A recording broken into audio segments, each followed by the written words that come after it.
every day. I see you, I get you, I got you. I see you as I see who you are in all your imperfections, and that's okay.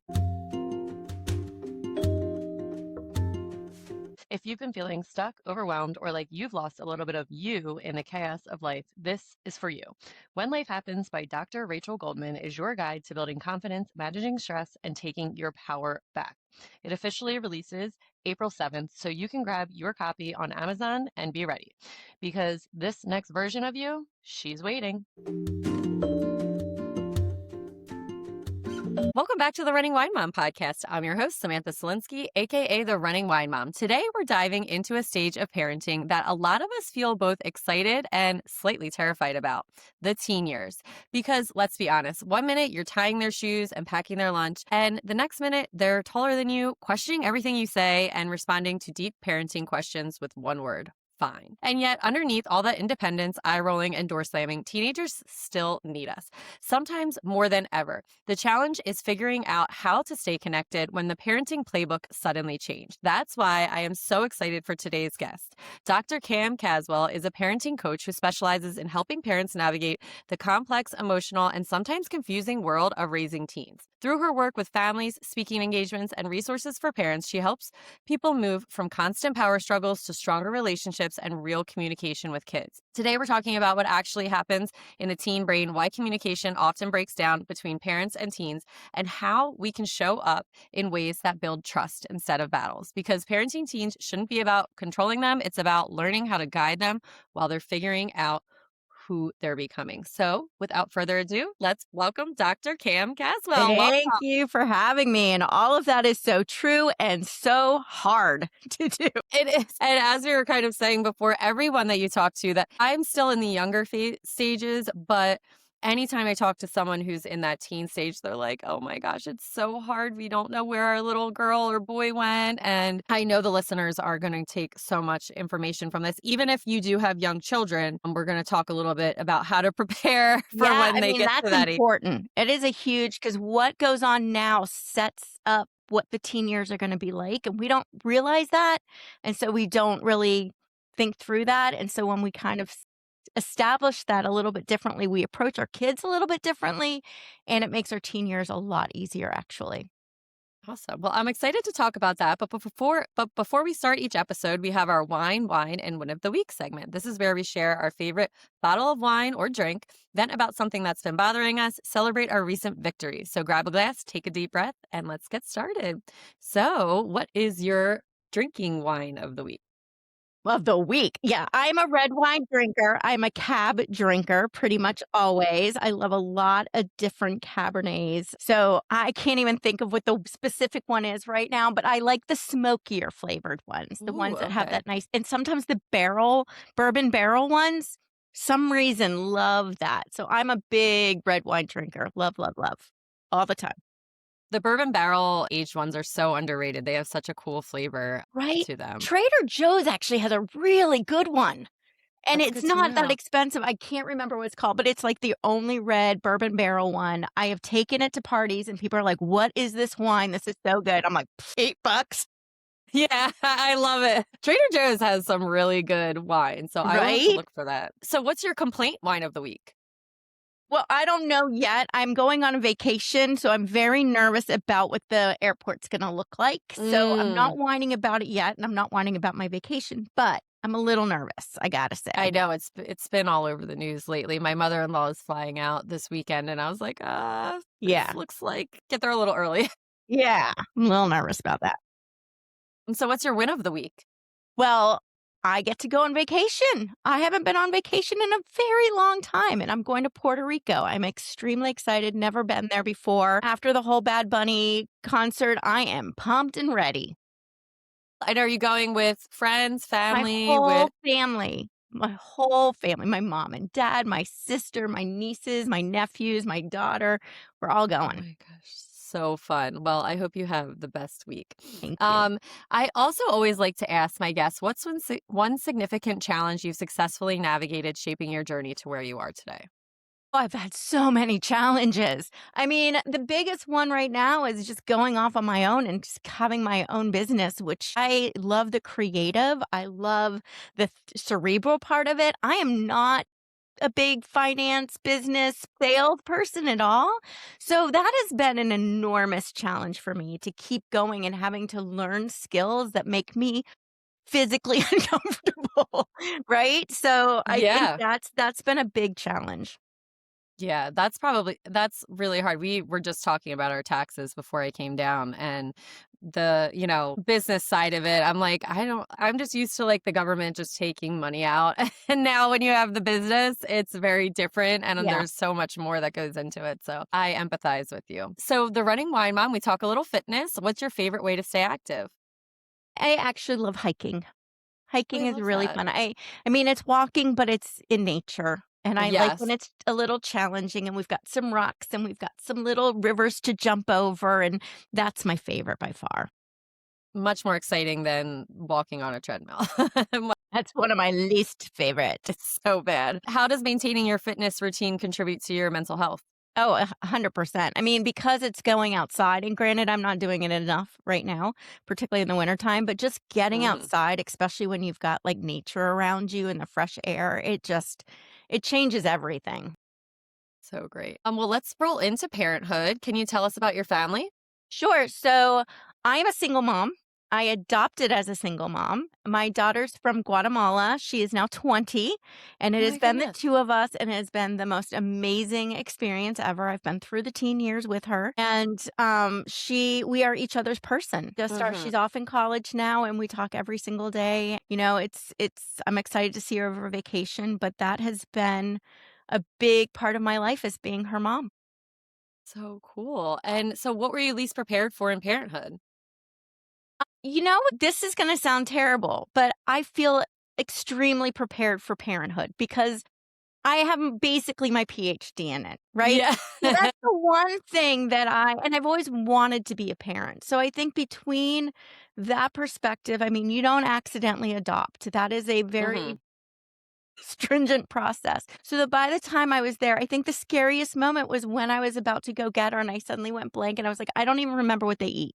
I had to call my friend and go, "What am I supposed to have?" And she's like, "Can't."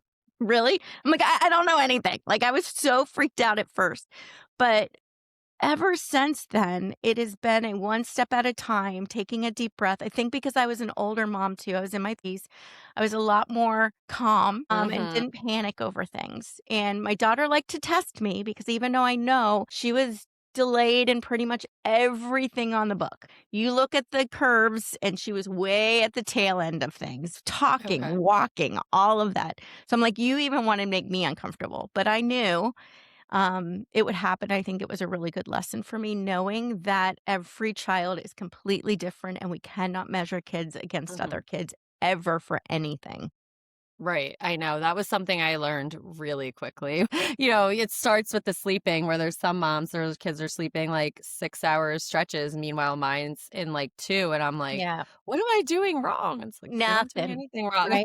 And nothing. It's all about adapting and learning who your kid is and what they Mhm. need. And I think a lot of times as parents, like you say, we get this and we go, what am I doing wrong? And we get stuck in a mode, and this happens in teen years too. We get stuck in a mode of trying to correct our teen to fit what we think they should be, and Mhm. that's where a lot of the conflict comes from because we're going against who they are rather than accepting who they are and saying, "Who do they need me to be for them?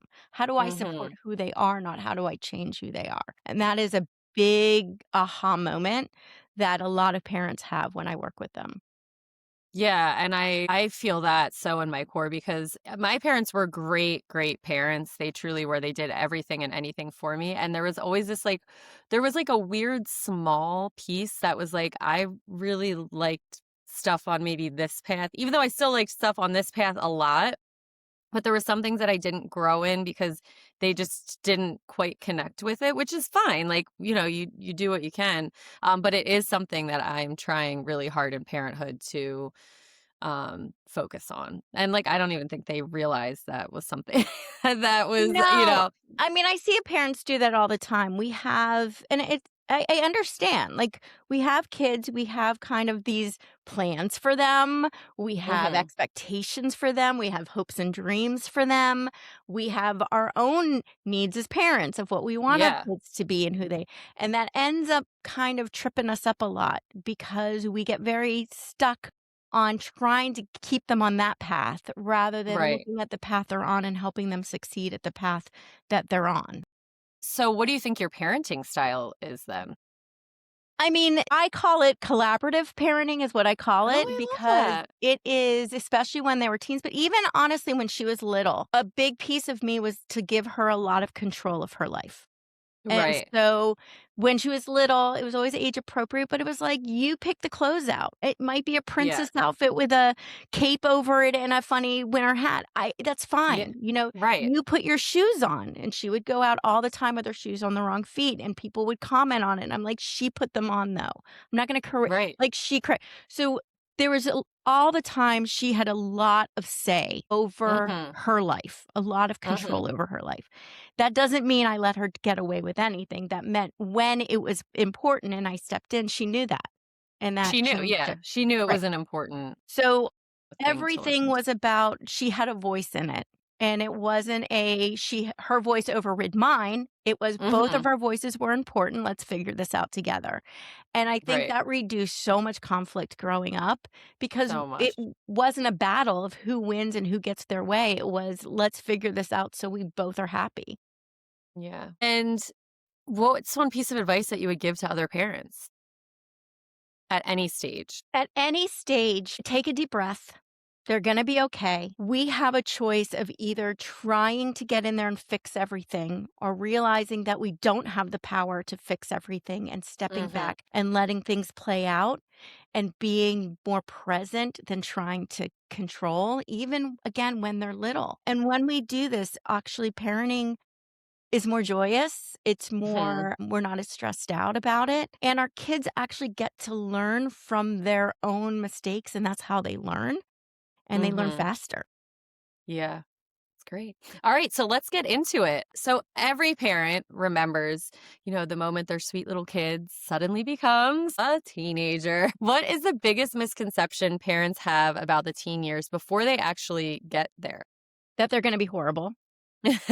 Honestly, we have so many stereotypes about teens, and none of them are good. They're Right. all very, very, bad.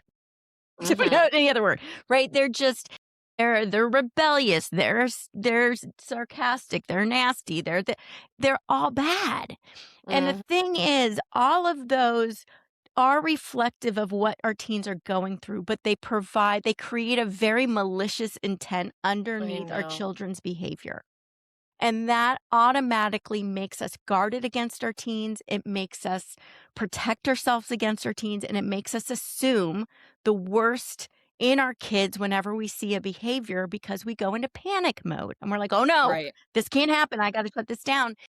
Instead of going, this is a natural part of growing up. Because why does every parent have the same exact problem with their teen? Teens are not gathering together and saying, how can we make our parents' lives miserable? It's because we're misunderstanding adolescence down Mhm. 100%.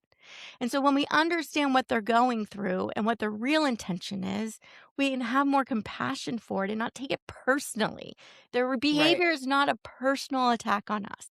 Their failings are not a personal report card on our ability to parent, Yeah. right? We got to let go of that. Yeah, and I think that's hard. And that's where like a lot of parents they feel like their child changes overnight around middle school. So from a psychological standpoint, what is actually happening in the teen brain during that stage? So this is actually a really good sign, but I think I want to, and what I tell parents is it is okay to mourn the Mhm. loss of their younger kid. And we need to, because one of the things we tend to hold on to too tightly is that little kid. And when our kid's trying to morph into an adult, which they have to, we try to hold them back or we Mhm. shame them or to feel sad about who they are becoming because they're not the little kid they were. We've got to mourn that and let go of that and say, yeah, they were great, but that is not who they are. We haven't lost that person. They're growing into someone different. And we've got to understand that. And so what happens around, I mean, it's happening earlier, but around the ages of like early adolescence, 10 to 14, right? Their brain is changing and it's going through a growth spurt.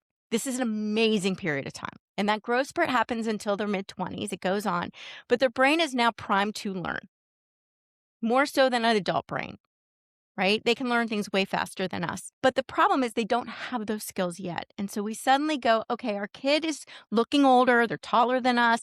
They should know all of this now, and they don't. Mhm. So we have to Mhm. understand they're still learning, but right now they woke up kind of one day and their main drive is autonomy. Before it Mm. was hanging on and clinging to us and wanting to be, our little kid. And now suddenly they're going, I need to separate me from you. And that feels really hard for parents. It feels like Yeah. rejection. Yeah, that's exactly. And so another thing that parents say, like my child, they used to tell me everything. Why do teens start pulling away? And what's the healthiest way for parents to respond when that shift happens? Yeah, so there's a few reasons why that happens. The Mhm. first is their problems become a lot bigger. Right? Mhm. They're a lot deeper, they're a lot bigger. They're also testing us all the time to see if we're safe with those. And Mhm. sometimes we get very nervous with our kids Mhm. and their bigger problems and we want to fix them or we start to react. And so Mhm. sometimes our messaging of when they do share stuff is not safety, Right. freaking out. And so they start learning, I don't know if it's safe to tell this to mom because she may overreact. She may be disappointed. She may try to fix it. There's a lot of things, right? Mhm. So a lot of kids tell me they don't tell their parents things, not because they don't want to, but because they're afraid of how they're going to react. Mhm. And it's easier Yeah. not to. Our kids also do need to hold things separate from us because that's part of autonomy. They Yeah. need to keep things separate. If we know everything, even my daughter, who we have the best relationship, there's things that I know she does not tell me, and that's healthy. That's good, right? Because they need to have that separate life. And Right.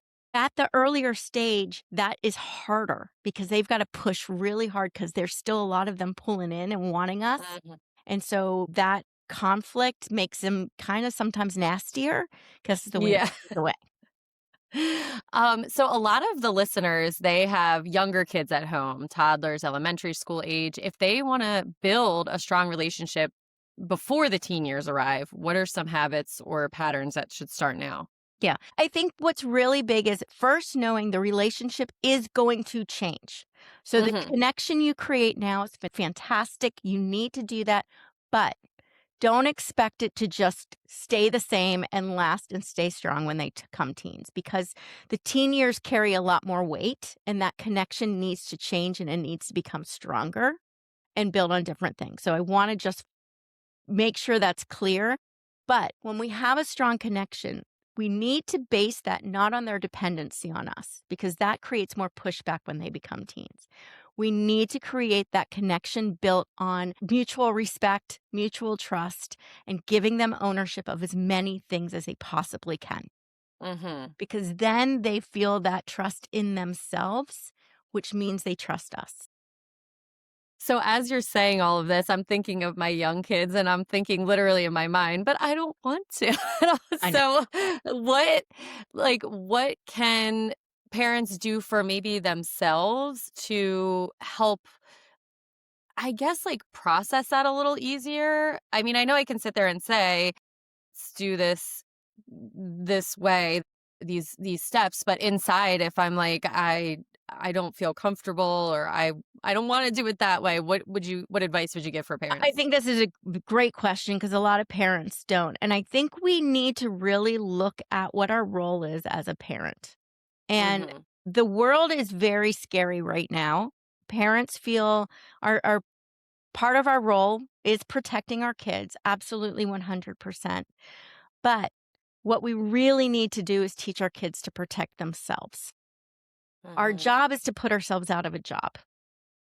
It really is. I know, I've And heard it's that really, before. really hard. It's sad. But I think what we wanna understand is what do our kids really need from us? Is what we're doing in their best interest or because we're uncomfortable. And that's a Mhm. hard thing to look at. It's a really difficult thing to look at, and it's a difficult thing to accept. Um, but when our kids, when you see even little kids who have ownership of something and who are able to accomplish it, the pride that they feel, the sense of confidence, the sense of everything that you see you're building and instilling in them is so incredibly worth it. It's not even funny. Mhm. There's Yeah. no comparison to seeing your child being able to do something on their own. That It's so is true. mesmerizing. And we take that away when we don't feel safe and we don't trust it and we feel the need to control it ourselves. We Mhm. steal that away from them. Can't say it any more bluntly, right? Yeah. I get it, but we're taking that away from our kids. Yeah. So, besides not giving independence, if you looking back at families that you've worked with, are there things that parents are unknowingly doing during these early childhood years that make the teen years harder or even easier later on? Yeah, I think part of it is we have to understand that everything is being developed. And what I actually want parents to do at a younger age is I want you to pay attention to how you're teaching your kids. Because I actually see that parents, when their kids are younger, their instincts are a lot better. Mm, Then when they become teenagers, we lose a lot of those instincts because we start thinking differently. But when our kids are younger and we're teaching them how to talk, we're teaching them how to walk, we're teaching them how to tell time, we're teaching them math, all of these things, pay attention to how you're teaching your kid because we tend to do the opposite when they become teens.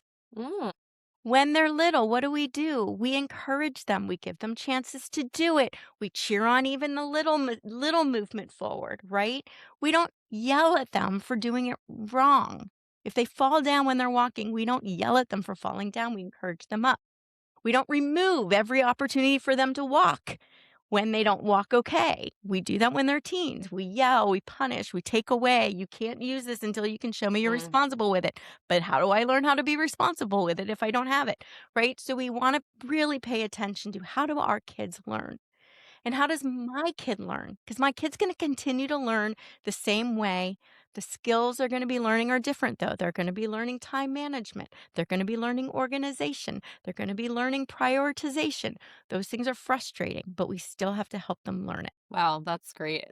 I'm like, wow. I never thought of it that way. Yeah. It's 'cause, and oh my gosh, that's great advice. And I just don't think anybody that I know thinks about it that way, unless they worked with you, of course. Yeah. So something that you talked about was connection. A lot of times we hear connection before correction, but can you explain what that actually looks like in real life when, your teen has just slammed the door or snapped at you? How do you bring it back to that connection before correction? Yeah, so I think it's really hard because we often do correction with no connection, and Mhm. that is what is pushing our teens further away. And if I had one or the other, I would pick connection over correction. In fact, I did most of the time with my child because correction often comes from a place of punishment and consequences, and you did this wrong. And that's not how the human mind learns. It simply Mhm. doesn't. It shuts them down. When our kids respect us and we know and we respect them and they feel safe with us, we don't have to correct in the same way. Right. Instead, it's more about let's figure out what happened. What's going Mhm. on? How can we do this differently next time? So we depend on correction and punishment when there's a lack of connection, Right. and Yeah. that creates more disconnection. So connection is more about taking a deep breath again. I say this a lot, but Mhm. understanding there's a reason why your teen is acting out that way, and it has very likely has little to do with you. It may be Mhm. doing with how you just made them feel in the moment, but it Mhm. has more about how they're feeling, just as we're reacting to how they're making us feel, not their intention. Disrespect. You just disrespected me. No, they didn't intend to do that. You felt disrespected. They were Right. protecting themselves because they felt disrespected, right? So when we step back and go, there's more to this. This is not an emergency. This is an emotion. Emotions are fine. We need to understand emotions are absolutely okay. We need to have space for emotions. It's part of who we are as humans, right? So we do this and I have a mantra of what kids need to hear from us every day. I see you, I get you, I got you. I see you is I see who you are in all your imperfections, and that's okay. I don't need you to pretend to be someone else. I see that you're trying and struggling. I see that you're frustrated. I see that you're angry. I see you. No judgment. I see you. Mhm. Most kids do not feel seen. They don't. And a lot of their behavior is to try to be seen. The second one is I get you. And I get you means I'm going to validate your experience. I don't have to agree with it, but I'm going to validate that you are feeling angry and that's okay. I understand you're angry right now. I understand that this is frustrating and I get why it's frustrating to you. It might not be frustrating to me, but I get that it's frustrating to you. When we validate them, that not only makes them feel seen, it makes them feel understood and accepted and appreciated and valued. That's huge. Mhm. And then I got you. Because one thing that teens are afraid of is that we will not have their back if they're not perfect. And we tell them that a lot. Because when we get mad at them for not being perfect or making Right. mistakes, we're telling them that I'm going to abandon you. That's what they feel. So we need to let them know, even when you mess up, I'm not going anywhere. I have your back as a person. I always have your back. I see you, I get you, I got you. That is where Wow. connection's built. I love that, and I'm going to start using that with my kids. But so and I see it in the younger years too. I think parents are confused where the line is drawn from over disciplining and feeling that connection, but that kind of leads into the not disciplining. I know it's not gentle parenting, but like it's Right. the So term that's let me passive parenting, I guess. Like so how do here's the thing about discipline. Discipline is supposed to be teaching. Discipline is Mhm. learning. We have confused discipline with punishment. We have confused consequences with punishment. We Mhm. continue to go back to punishment. And what frustrates me about this is we have known for decades that punishment does not teach. End of story. Mhm. Punishment is based in behaviorism, which is an outward in change of behavior. It means I'm going to do a reward or a punishment to change your behavior. That only works when it is consistent, immediate, and directly tied to what they just did. And punishment Mhm. rarely is any of those. As soon as we Mhm. remove whatever the consequence was, we remove the pressure, the behavior comes right back because we have not they've anything when we punish. In fact, Mhm. the only thing they internalize is resentment and resistance.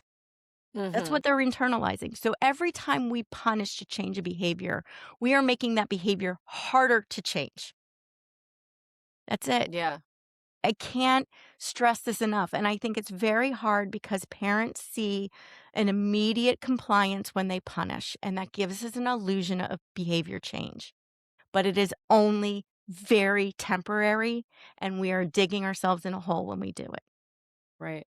So, what's your thoughts on schools with detention and suspension and like those kind of punishments? How do they, I know it's not parenting per se, but how can, I'm just thinking of, Right. So, what those tend to do is isolate somebody that's acting Mhm. out because they already feel isolated. What that's Right. doing is saying, you are calling out for help, which that behavior is. People who feel good about themselves don't need to act out. Right. People who feel Agree. confident don't need to bully other people, right? So we're saying you are hurting a lot. Otherwise you wouldn't act out. So what I'm going to do is I'm going to hurt you more. Mhm. You feel isolated. I'm going to isolate you more. That doesn't create change. No. That doesn't. And if it does, it's not a deep positive one. Yeah, for Right? And sure. so it breaks my heart to see these kids, and I know there's so many difficult kids out there. I get this. I Mhm. am not saying but what I'm saying is what they need is not more of why they're acting out. Right. I know. I know. I don't know. I'm like, I don't know what the answer is, but I feel like it's like I mean, the answer has again is connection. You connection. see Yeah. these kids over and over again. I see it in my own practice. I get kids in my office that are terrors. Their parents Mhm. can't control them.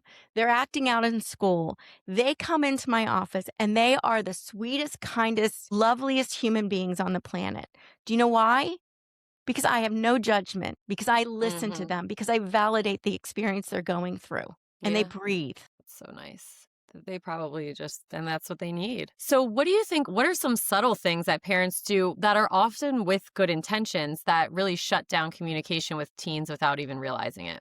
Ooh, I have so many of these. So here's a good one. How was your day? How Fine. many people have said, "How was your day?" and gotten the eye roll, fine, whatever? This is like a classic. Here's what's happening when we ask, "How was your day?" There's two things that are happening. The first one is we are basically asking them a question that is impossible for them to answer correctly because whatever they're going to say, basically their day probably from school mostly sucked. There were probably some good Mhm. moments. There weren't some great moments.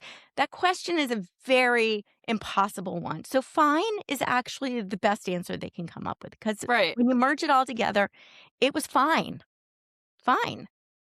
The second one, well, there's three things. The second one is when we ask, we're often asking when they're exhausted. They just Mhm. they just had to spend the entire day sitting still, not talking, getting lectured at, like their life not fun. And now they come Mhm. home and all they want to do is just be, and we're trying to ask them questions. And the third one is they want autonomy. Guess what a question is? It's actually a demand for an answer. I need you to tell me. I need you now to talk to me. So, the simple how was your day, we mean it fully about, oh, I've missed you. I just want to know how you were. Oh, I would love a conversation. And we get resistance because we're pushing up against the three things that feel bad for them right now. So, here's what I like to do. Hey, honey, it's good to see you. Welcome home. That's it. That's it. Welcome home. Yeah. So That's that's a big one. I think the other one is trying to get our kids to like pressuring our kids to talk more and more and more. I've had kids tell me all the time, they're like, "I don't know what my parents want me to say. I've told them yeah. everything I know. Like, I don't understand. What do they want from me?" And we keep digging because we have, like, a specific answer we want. They don't know what it is, so Right. they get just really frustrated. So I think a lot of this, again, is when we just open it up, sometimes we Mhm. ask a question, and I always talk about questions are more about planting seeds, not picking Mhm. fruit. So we plant a seed and we just say, or you look frustrated. If you ever want to talk, let me know. That's it. Mm. And That's when nice. we open that up for them without pressuring them to give it to us, when they're ready and they feel safe, they will open up Mhm. to us. So if a parent listening feels like they lost that connection with the teen, is it possible to rebuild the trust and how do they even start? 100% it is always. And I will tell you, I have seen numerous cases that I've worked with where they felt like their connection was so off the rails that Mhm. it would never ever happen. It is slow. It is one step at a time and it is consistency. But what we want to do is decide today, I want to build my connection with my teen. And it has to be from your perspective only. One of the things that we mistake is we make an effort and we get upset when our teens don't respond back. And as soon Mhm. as we get upset with that, it becomes a demand and an obligation, not an invitation to connect. Right? So we're going to keep giving invitations. And I want you to put on some thick skin because it is going to hurt and you are going to get rejected because we have to now rewrite their story about us.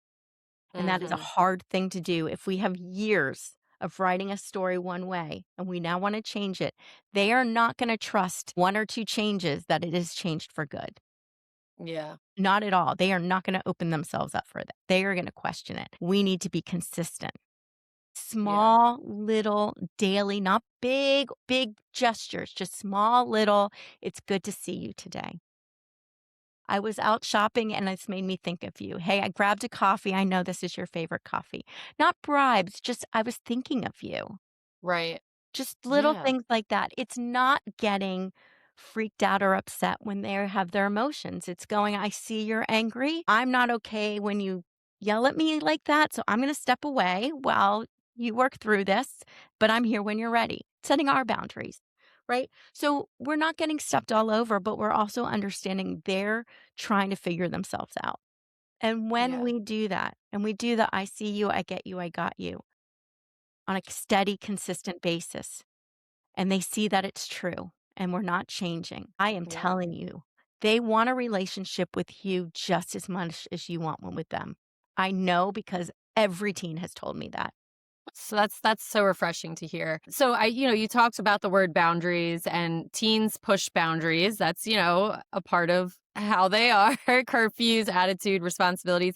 How can parents hold limits without escalating into constant battles? So here's the way I want you guys to think about this. We tend to overuse things like rules. And what happens with rules is we try to manage or we kind of replace teaching them to think critically with rules.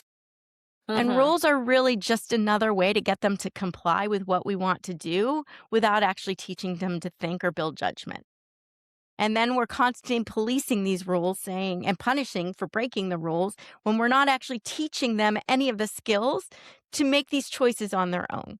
So, this is Mhm. why I keep rules very small, and those are based on safety. I call them actually guardrails because I want you to Okay. picture they are the things that you're putting very wide apart to give them lots of room to make mistakes to help them from going over the edge. Right. No getting in a car when somebody's drinking.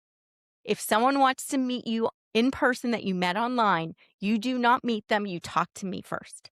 Those Mhm. I want very few rules, and those rules are about things that matter so much that if they don't have them, they are in danger. I do Mhm. not make rules about no socks on the floor or no, like, those are not important. They do not Mhm. require a rule. So I want Right. to be very careful about that. Boundaries. Boundaries are not what we want them to do. They have their own boundaries. Boundaries are what we are comfortable with in our realm. So when we do a boundary, it is not you can't talk to me this way because you know what? They can. They just did. Right. Right? So that's just silly. Now they're just going to be like, "Oh, yes, I can. Let me show you." Yes, I can. Yeah. Right. So boundaries are like that's silly. Like we can't. No.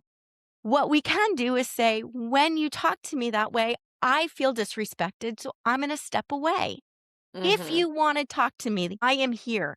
But if you continue that way, I'm going to let you know it's not going to end well. I use that one with my daughter a lot. It's not going to end well. If we continue this way, I'm going to guarantee the answer you're going to get from me is not the one you want. Do you want to Right. continue? It's up to you. She can talk to me like that. She's not going to get the answer or me listening. That's the boundary, right? That's a big For sure. difference. And when we do that, you know what happens? Our kids start respecting us way more Mhm. Mhm. because we're Yeah. telling them how they can interact with us. We're showing them what it looks like to respect us, not what Right. they have to do, because that's just disrespecting them. Because here's the thing, we all have boundaries. And by the time our kids are getting upset, I'm going to guarantee we've already stepped over many of theirs. Yeah. So to get mad at them for stepping over ours does not bode well. They will not respect you for that at all because they're like, How am I respecting your boundaries when you're not respecting mine? I disrespect you even So more now." true. Yeah. So that's so true. And really what you said was so much better worded than what I think a lot of people say, and it was so much more understood, and I think you just did such an amazing job of explaining that it's actually that simple, and next time your kids come, they're gonna think about again, back to the problem solving, critically thinking, "Okay, if I want this, I need to talk this way," as opposed to, "It's gonna be a battle back and Yeah. forth for me to get this." And Samantha, the most important thing about this is we want our kids to have a voice. It Mhm. is so critically important. We look out in the world and we see a lot of scary things, right? We see predators, we see scary people online, we see social media, all of this stuff. If we don't allow our teens to say no or have a voice in our own house, how are they going to be able to go in the world and protect themselves and say no to other people? Mhm. Right? Yeah. So when we hold our boundaries, rather than telling them and shutting them down, when we hold our boundaries, we're teaching them how to hold their own boundaries and respect themselves when other people are not respecting their boundaries. Yeah. Because people aren't going to. No. We're all more focused on making sure our boundaries are respect than respecting everyone else's. How Yeah. am I supposed to keep track of everyone else's? That's ridiculous. Mind change, right? So our only job is to respect our own and teach our kids to respect theirs. And so parents are raising teens in a world of social media, constant comparison, and phones that never turn off. What concerns you most about how technology is shaping teen mental health? Here's what's concerning me, and this might surprise you, is Mhm. how much fear we're throwing out there and how much Mhm. freaking out we are about technology. Because I see more frustration and anger and conflict in a house over screen time. And that disconnects us and breaks us and gives us Mhm. less influence with our kids. And the negative impact of that is actually them lying and hiding from us and doing more online without us being able to be there to help them navigate it. So that Mhm. scares me the most. But Right. I see technology as neutral. It's not good or bad. How we use it is makes it good or bad. How other people are on it, unfortunately, makes it good or bad. So what I'm focused on is how do I help my teen learn how to use it for good and recognize when it's being used for bad and protect Mhm. themselves from that. That doesn't mean restricting it. That means Mhm. teaching them healthy boundaries with it. So that's what I've Yeah. done with my teen, and she's better on it than I am. She is. She's great at it. Because I think I've seen a lot of kids where being on social media has actually saved their lives because they have Mhm. found There's so much good. connection, Yeah. right? Right. Comparison is terrible. It is, and it Mhm. definitely makes it so much worse. And you know what? We had it growing up. We had magazines and advertisements and TV. We Right. were still inundated with it. Everywhere Mhm. we looked, that's there. And in our own lives, we're comparing it. Social media, yeah, it expands it even more. But the problem is still the same. And the problem is that it's not creating it, it's feeding it. Mhm. And so, what we want to So true. do is not stop what's feeding it. We need to stop why it's there and what's Mhm. being fed. And you know what that does? What does? Our connection with them. Yeah. We are now sacrificing to control. This is what kills me. I'm like, the very thing that you're doing is what is preventing you from being able to help them.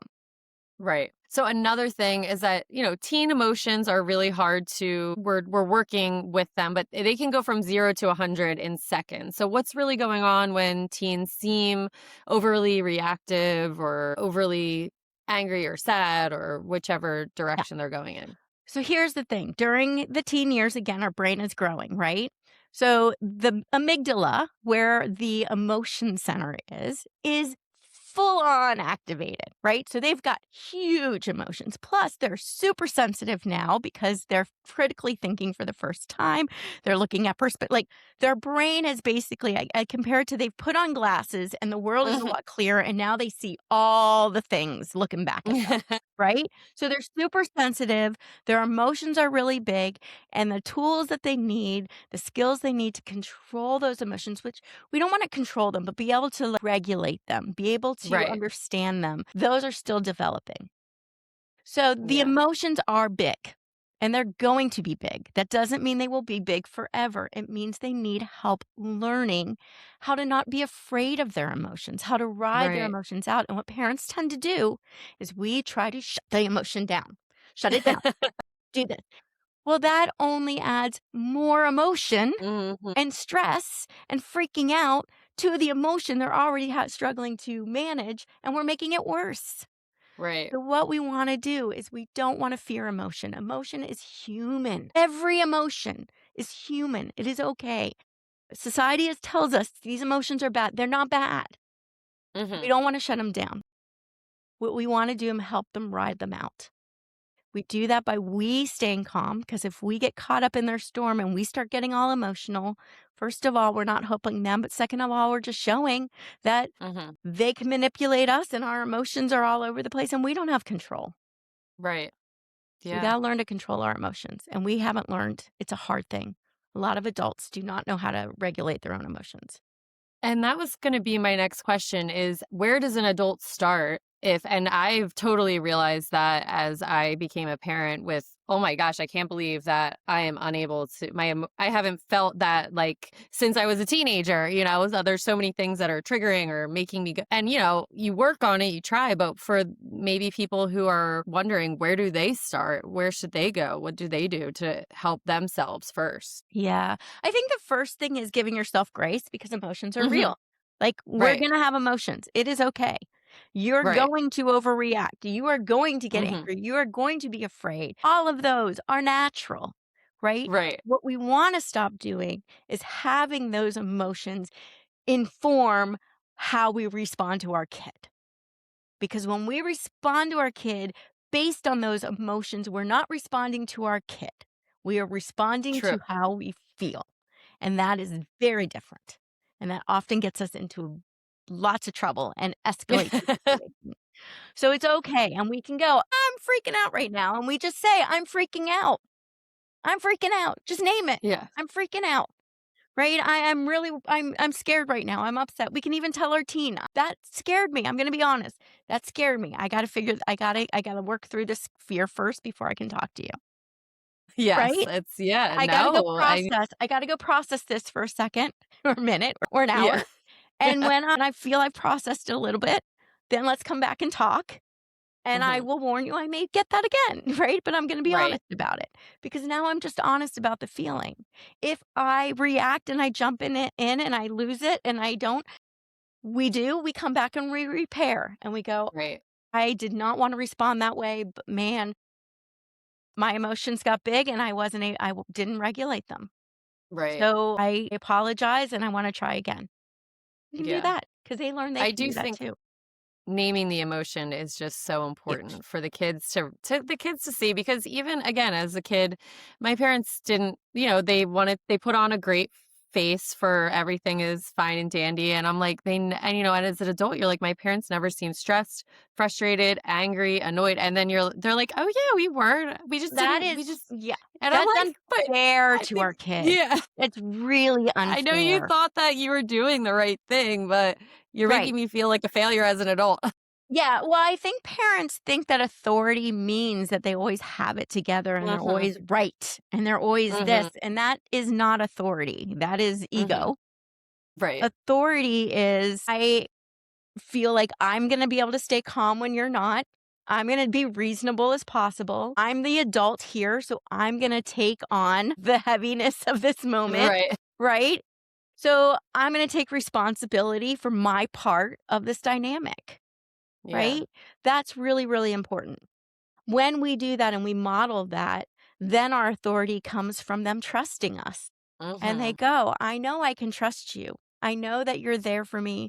I know you have my best interest. I know you're a reasonable person. So I trust Right. what you say. That's authority. Yeah. Yeah. So when we picture the teen years, and even in this conversation, we focused on a lot of challenges, which is important for everybody to listen and learn how to work through. But from your perspective, what are some things that parents of younger kids or even kids going, in teens should look forward to about raising teens? I love this question so much because my whole belief is the teen years are some of the best years. They're the Yeah. best years. Yes, they're gonna have emotions, all of this, but you know what? You get a front row seat to seeing them become the adult they're gonna become. You Mhm. see them forming as a full human. I mean, they're a human being, but you see them forming into their full selves. You see them trying on different identities and figuring out what identity fits them. See them love, I mean, the passions that these kids have is huge. You see them dreaming so big and you see them feeling so big. I just feel like that is such a blessing to be Yeah. able to have that experience. And when we let go of trying to control it and direct it and fix it, and we just are there for it, it changes everything. It really does. Yeah. And now you have a kid who can actually do stuff and help, and they want to. Like when you have a good connection with your kids, they actually want to help. Yeah. When you have a good connection with your kids, they actually tell you what's going on. Those are the Yes. things that we That's feel the like we're goal. struggling with. When we build connection and we make that the priority, that stuff comes. And, teens, they're trying to find out who they are, where they belong. What can parents do to support their identity development without projecting their own expectations on them? This is another really, really hard one. And I think every generation, the next generation has more things that they get to choose. I will say that. Mhm. Now, a lot of parents, or I remember when we were younger, it was sexuality. And that was something Mhm. my parents never dealt with. Now it is Right. gender identification, right? Mhm. Parents are like, that's not a question. You either are or aren't. And so we have a lot of trouble understanding the identities our kids are trying on because we have a lot of Right. fear and misunderstanding about them. And what I think is really, really important is understanding that they need to try on different things to figure out what fits them. Mhm. So today they may be, tomorrow they may not. Tomorrow they may still be, right? Our job is not to decide who our teen is. Mhm. It's to understand and accept who our teen is. And that can be very difficult to do because we may not understand it. But Mm. we don't have the ability to change who our teen is. What we do is we either by our reaction, we help them decide whether they're going to include us in who Mm. they are or exclude us. That's what So they're true. deciding. So we make that choice. And Yeah. I know there's parents that are gonna make the choice that I'd rather you exclude me because I don't accept it. I can't Right. change your mind on that. It breaks my heart and it breaks your kids' hearts, but I can't that's a bigger thing that I can't conquer. But I do want us to understand that we're not gonna change it. Shaming them is not changing them. It is hiding them from us. Yeah. And, that's hard. Yeah. What do you think something teens wish their parents understood about them but don't talk about as much or rarely tell them? Here's what I heard one kid say, and it has resonated with me forever because I think it sums it up. I just wish my dad would laugh at my joke. Our kids want a connection with us, but the way that we're trying to connect with them is not connection. It is obligation and it is compliance and it is, I will only be around you if you are the way I want you to be. But our Yeah. kids just want us to accept them for who they are, and they just want to chill and not talk about grades and not talk about phone time and not talk they just want you to laugh at their jokes. Yeah. That's a simple answer and that's what I think a lot of parents sometimes overthink things, and that is just so Mhm. simple. Yeah. Well, oh my gosh, I could talk for hours with you about this, but I'm just going to ask you one more question before we wrap it up. For those listening, when, their child eventually grows into an adult and looks back on their teen years, what do you hope that you would want a teen to remember about how their parents showed up for them? What do you think that every teen would want or I think every teen wants to look back and go, "My parents were my biggest supporters. My parents were the ones that I always knew had my back. They're the ones that I could depend on." That's what I want. That's what I want my daughter to look back on and say, "My mom was the one." yeah. Got the chills for that. It's so true. All right. Well, that's going to be the perfect place to end it. That's going to bring us to the end of another episode of The Running Wine Mom. I think one of the biggest takeaways from today is that the teen years aren't necessarily a time when parents are losing influence. They're a time when the influence starts to look a little different. And it becomes, like you said, less about control, more about connection, less about having the answers, more about staying present while our kids are still figuring this all out. Parents listening who may be in the middle of those eye rolls and slam doors or the one word responses, hopefully this conversation reminds you that those moments are often part of the process, not the end of the relationship. So thank you, Dr. Caswell, for this. This was amazing. You're welcome. Thanks for having me. Yeah. As always, thank you for spending time with us today on The Running Wine Mom. Don't forget to subscribe, leave a review, and share this with a parent who needs to hear it. You can follow me on Instagram at the running wine mom _ and Dr. Caswell. Where can the listeners find you? Dr. Cam Caswell on Instagram. Perfect. And I will link that. Thank you so much again. This was great. Thank you so much for joining us today. Remember, you are strong, you are capable, and you are all amazing. Until next time, keep running, keep sipping, and keep embracing the joy of motherhood. Cheers, and I will be back next Tuesday.